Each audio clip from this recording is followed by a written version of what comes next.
Got your head. Even next to him, you can't hear him. Right. Dang masks. But even with his hearing aid, this one. You guys want to come here so you guys can all hear? Were you talking to me? How do you get service here? T-Mobile. US Cellular. Oh. And of course, it's just some. Few people can come in here so you can fit everybody into the mic. Squeeze You right guys here. can go in there so you can. Like right into this room. Here, come on in here. We can hear better. Honey.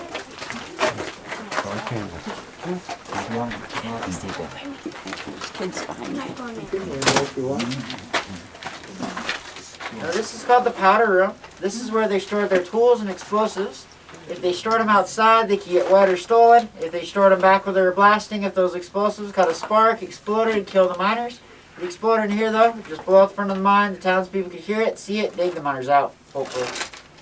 Now this timber up here, this is called cribbing. It was put here because of this rock. This is called a schist. It's very soft. In some spots you can break off chunks with your hands. Now if you look closely, you can see a bunch of little black dots. Those are garnets, January birthstone. Now when you're panning for gold out in the hills, when you find garnets, that's a good indication that you're digging the right area. That's because garnets are extremely dense, just like gold. You can also see a bunch of little sparkles everywhere. That's mica. What they mainly use mica for nowadays is a glitter in makeup. What they used to use it for is insulation in transistors, also windows and wood stoves before there was heat-resistant glass. And as we head farther back in the mine, the cribbing will end, and that's when the granite dolomite mix will begin. You guys have any questions before we head a little farther back? Alright, you guys will all follow me. It doesn't pay to be tall in here. You're going to be hitting your head all the time. I'm usually the one that's got the ducks. I noticed that. Tell you what, the low light on this is phenomenal. That's why you gotta work hard. Jeez. Just get on your knees.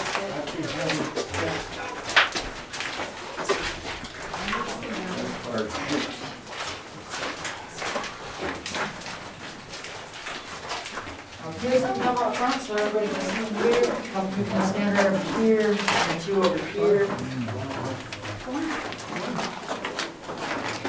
Ooh, it's the drill.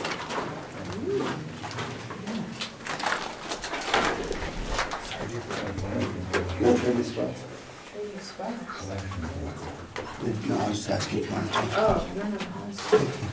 Now this part of the mine is not original. It was drilled and blasted in the 1950s to show the different ways that they drilled, also a blasting pattern. Now this is called the pneumatic drill, and it's also called the Widowmaker. Now the reason why it was called the Widowmaker is a person working this had a life expectancy of only 6 months. The reason for that is while they're drilling, a lot of dust comes flying out, the miner breathed it in, causing silicosis. It's similar to the black lung.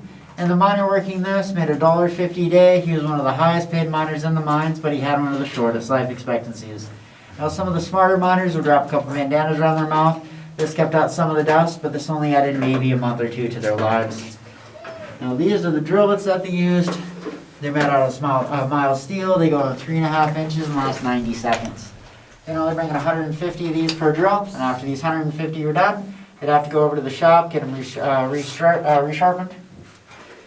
Now this wasn't very efficient, so in the 1960s they modified the pneumatic drill so they were able to pump water through it to be a lot less dust and saving miners' lives. That also made the drill bit last for about 3 minutes. Now in the 1890s these were invented. These screw on and off last the same amount of time. You can bring in 400 or 500 of these per drill.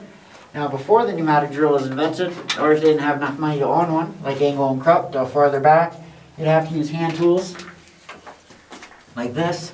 Now this is called a starter bit or an angle bit, and how you use it is called double jacking. You put it over your shoulder just like this, and the other guy would swing an 18-pound sledgehammer. And most mines weren't very well lit. They usually had a candle, maybe a lantern, so they couldn't see into this very well, so they'd have to make a mark. If they painted something on it, it'd wear off really quickly, so they cleaned up a fingernail or a thumbnail, put it over just like this, go 1, 2, 3 mark, hopefully get my summer figure out in time.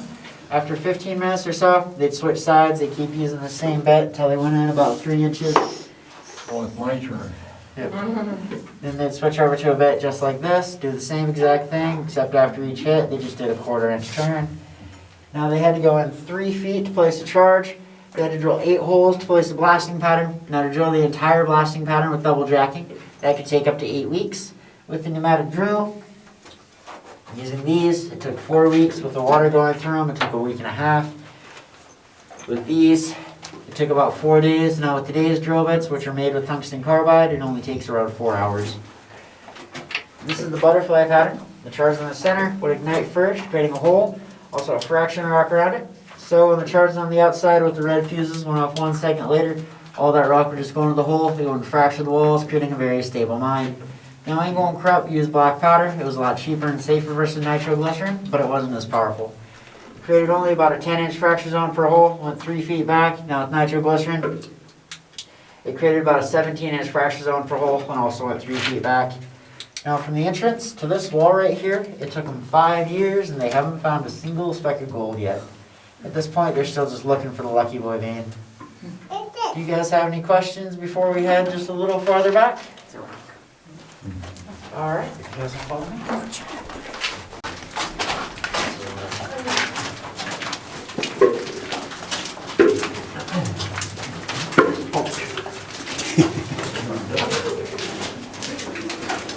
Maybe this wasn't the best idea for my foot.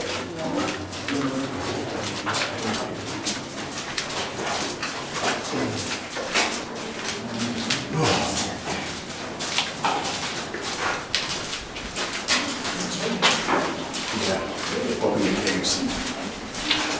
Caves get so cold that once you get outside, you're like, ah.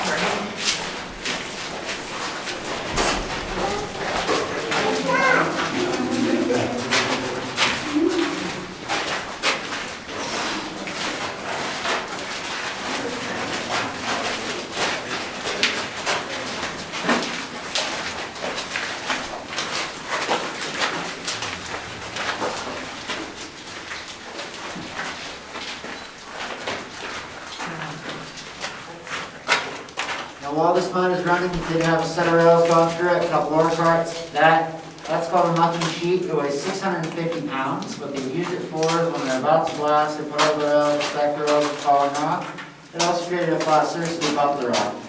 So the floors are about the same as the ceilings and the walls. Now in an open mine with a full crew, the guy working that made 50 cents a day. He was one of the lowest paid miners in the mines, and he had one of the hardest jobs. In this mine, it was just Angle and Krupp, so they had to do everything. And that is one of 2 original pieces of the mine. That's because in World War II, the president issued an ultimate order requiring all mines that were not working for the war effort shut down, take all their metal equipment, and melt it down for scrap iron. Now this mine was shut down well before World War II. It was just Angle and Krupp left everything in the mine, and that was left because it was covered up with a bunch of rock at the very back. Now the only exception to the ultimate order in the hills was the homestake up in Leeds, since they had such a massive machine shop, so many explosive technicians. They were able to get a contract to make hand grenades, and they were also able to mine just a little bit. Now the original name of this mine was Gold Hill Lode, but in 1900 it was changed to Big Thunder because every once in a while Angle and Krupp ended up getting a little drunk and bored, so to entertain themselves, they placed a bunch of explosives under this, light it off, causing it to bounce against the walls, and either hit the ceiling. That noise can be heard throughout the Keystone Valley, hence the name Big Thunder. What was that used for? I'm sorry, we couldn't hear you. This was used to protect the rails during a blast, Oh, okay. and also create a flat surface to scoop up the rock, because the floors were kind of like the walls. And if you guys look straight back, you'll notice you cannot see the insurance. While I'm saving the feature, that's because while they're blasting, they have to light the fuse or run. If they're unable to make it out in time, they can just hide behind the corner with the rocks blast right by them. Now most mines did this until around 1890 when the electric blasting cap and the blasting box was invented. So whoever was igniting the explosives could be around 200 feet away from the blast. Now Angle and Krupp used 8 fuses for this entire mine to save some money. They're usually about 75 to 80 feet away from the blast. Now 8 fuses are similar to what they use in fireworks. Now with this post right here, it took them 15 years and they haven't found any gold yet. Now they're about to quit, but before they did one more blast. They ran into the lucky boy vein. Now, unfortunately for Angle and Krupp, it wasn't very lucky for them. They found a whopping 1 gram of gold. And back then, gold sold for $20 a troy ounce. So for 15 years of work, these guys found around 65 cents. Now they're unable to go any further this way. That's because only 10 feet or so on the other side of that wall is the end of the Lucky Boy mine. Now it's pretty hard to tell whose claim is whose, especially underground. So if any miners ever had any arguments about it, we used a very archaic surveying device called a shotgun. And at the beginning of the Lucky Boy mine, the Lucky Boy vein was 10 feet wide, and right here it's only a foot. Over on this side of the mine, it's just 6 inches, so they didn't think it was worth it to go any further that way or up or down with finding so little gold. So they quit for a couple of years until they heard about the Columbia vein, which is farther back, started back up again. Now to find more vein in the hills, there is 5 indicator minerals. And gold in the hills is usually found in small chunks, so a fine powder mixed in with those indicators. And if you guys want to scoot up a little bit right here, so you guys can all see what I'm talking about.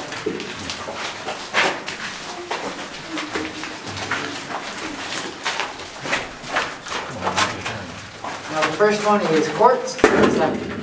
So white crystalline rock, graphite, that grayish black rock. It's the same stuff they use in pencils.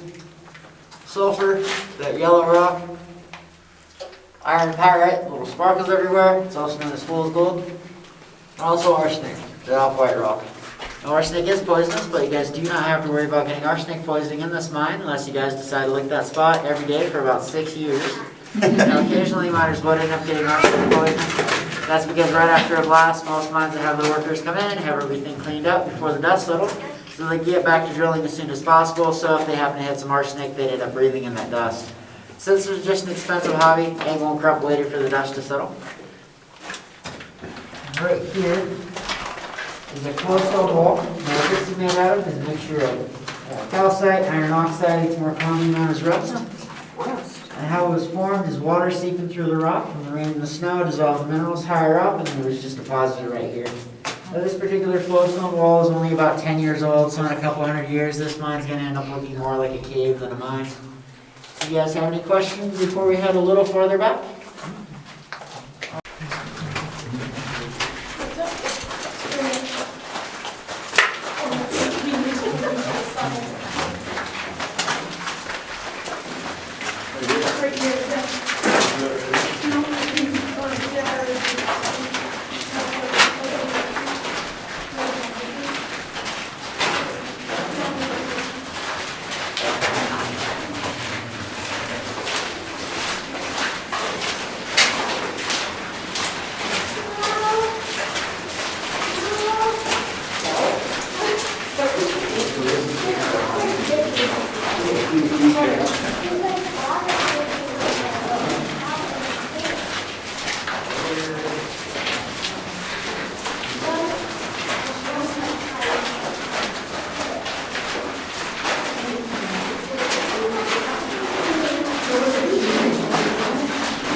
Now from the Lucky Boy vein to about that point right up there, it took them another 10 years and they haven't found any more gold. That's also around the 600-foot mark. Getting this far back, it was getting pretty hard for them to breathe. Also after each blast, they have to wait up to 2 weeks for the dust to settle, versus only a couple days back to the Lucky Boy. Now the reason for this is we're just too far back for the air to be able to circulate from the entrance.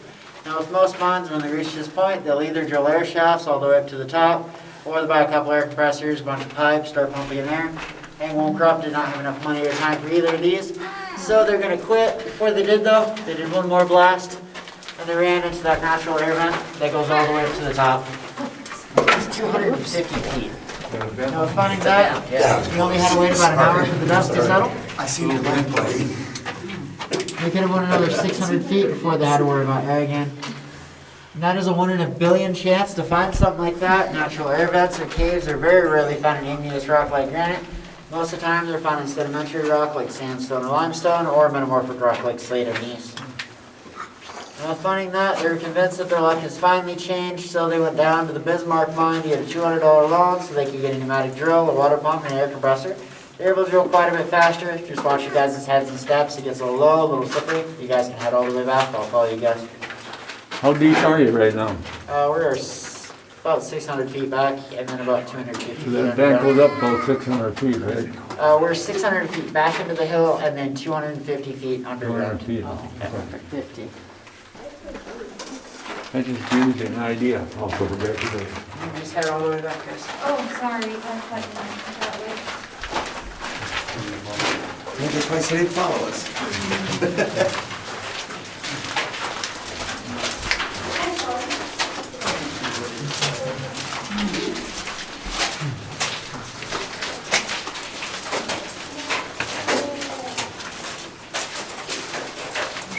You wouldn't want to do this here, A little damp and a little low. Oh, jeez. You know how to pull on your shoulder?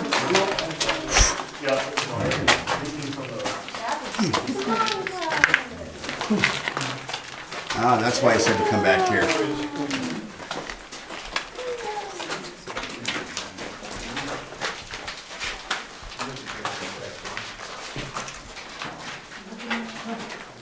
That's what it looks like on this side.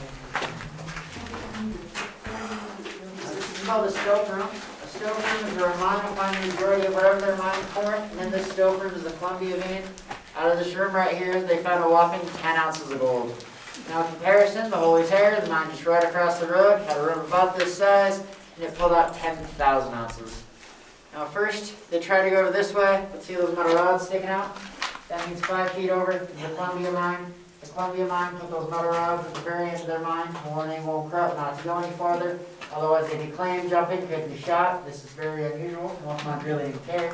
If you claim jump, you give them a great excuse to come over here, kill you, and steal your mine. Now, the Columbia mine sold out 6,000 ounces of gold, and they shut down in the 1920s. So with being unable to go that way, they went over this way, but that's the end of their claim. If they went any farther, they'd be stealing from the Tycoon mine. As you guys can tell, they went farther anyway. Now, they didn't know where the Tycoon mine began, so they didn't want to push their luck too much. Now, the Tycoon mine also pulled out 200 ounces of gold, which wasn't very much. They ended up turning their mill into a freelance mill, which meant their mine was not rich enough to have its own. You went over there, paid a small fee to have your ore work. Now, they didn't want to push their luck too much, so they decided to go up. They went up 30 feet, and while they're going up, they didn't have any ropes or ladders, anything like that. They had a dry pile of rocks. They climb up that pile of rocks, dragging up the pneumatic drill the blasting pattern. Once they're done, they have to bring it back down, move it so it won't get damaged during a blast. One guy will leave, the other guy will climb back up, place the explosive in the fuses, light it, run down, hide behind the corner. They let the rocks blast right by them. They head out, wait for the dust to settle, start all over again. Now at the 30-foot mark, they ran out of gold-bearing material, so they went over this way, see if they could run into another gold vein. They ran into that iron ore wall. Now the drill that they owned could not go through it very well. They began going in just about 30 seconds. So they gave up. They found 10 ounces of gold for 30 years of work. That's $200. That was enough to pay off their loan, and that was it. So Krupp set out his half the claim to Angle. He left town. We're not quite sure what happened to him. Angle stayed in Keystone. Now he was feeling pretty bummed out since he spent all this time and money on a mine that barely produced anything. So to get his mind off his troubles, he went over to the local saloon, had a few drinks, played a couple card games. He ended up having a few too many drinks, and in those card games, he lost everything he had except for the deed to his house and the deed to his mine. Now he didn't want to become homeless, so he decided to put the claim upon the table. There was 5 other mine owners at the table. They decided to also put their claims up, and at the end of that game, Angle won. He won all 5 of those mines, all of them producing, including the Bismarck mine, where he got that $200 loan. So he didn't have to pay that back anymore. He kept all the previous owners on as supervisors, moved to California, got a fairly rich man at the age of 85. Finally worked out for him, right? And I'm going to show you guys what they had to work in. If anybody's scared of the dark, get close together. Also, you guys can hide out your mouth. You can't respond to flashlights. Against the wall. It's gonna get dark, get ready. There. Get ready. It's get really dark. Real dark. Okay. You ready? Everybody ready? Yep, here it goes. Ain't this pretty? This is what they had to work in. Wow. Could you guys imagine holding that bit with somebody swinging an 18-pound sledgehammer at you? Mm-mm. No, thank you. Now when they're blasting, most mines usually cut their fuses for about 2 minutes. A1 Krupp wanted to save just a little bit more money, so they cut their fuses for 45 seconds. That's not very much time. All they can do is light the fuse and run. Now while they're running, the candle will go up, they'd use the candle to light the fuse. So then they'd have to find their way out in complete and total darkness.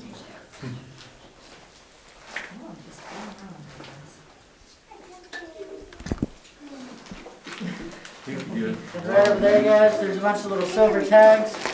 That's where in 2006, the South Dakota School of Mines Technology took samples to see if there's any more gold in the mine. They did find a little bit, but to get 1 ounce of gold, they'd have to process about 30 tons of ore, which is just barely economically feasible.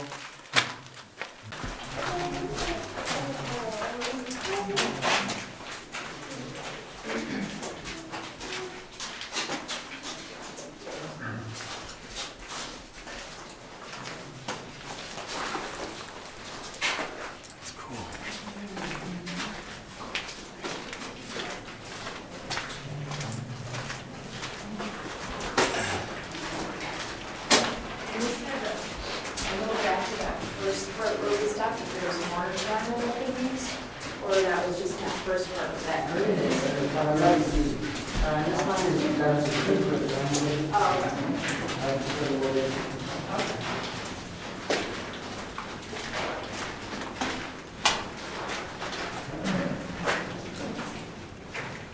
There's that air vent he was talking about. Sorry, I didn't see it close last time. Oh, okay.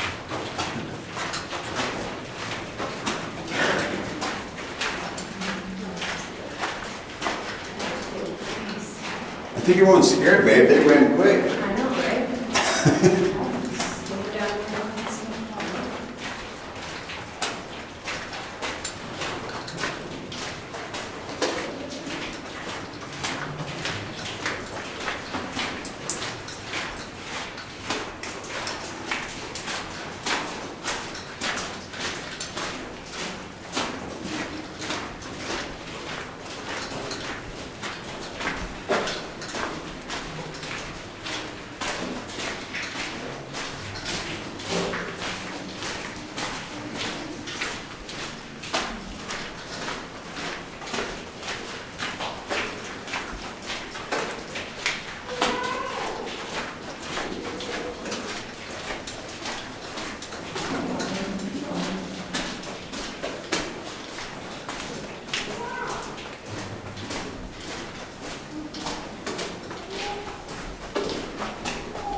Stop at that left turn. This one?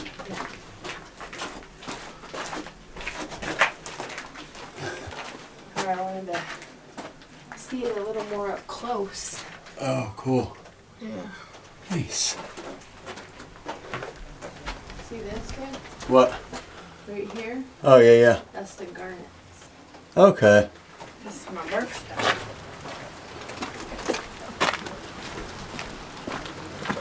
Oh, don't do that. Make it rain?